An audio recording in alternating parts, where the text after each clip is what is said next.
দিয়ে জল ঝরে পড়তো, দেবাশিসের চোখ দিয়ে জল ঝরে পড়তো। অনেক কেঁদেছে ছেলেটা, আমার খুব কষ্ট লাগিয়েছিল। আমার ওই জন্য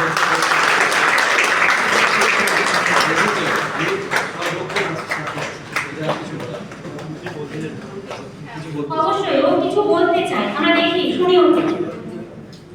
নমস্কার সবাইকে, তপবনের সমস্ত শিক্ষকদের আমার প্রণাম জানাই, সবাইকে শুভ বিজয়া। তো আমি দুটো পোস্টে এখন মোটামুটি সিলেক্টেড হয়েছি। আমি আরআরবি টেকনিশিয়ান গেট থেকে পিসিএমে সেকেন্দ্রাবাদে সিলেক্টেড আছি। আমার জার্নি আগের ভিডিওতে আমি বলেছি।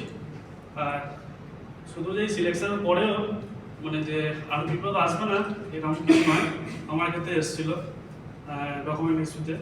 তো স্যার তাদের যা হেল্প করেছে, মানে স্যার না থাকলে হয়তো হতোই না জায়গাটা, কারণ পুরো গাইডেন্স স্যার, মানে স্যার যা বলেছে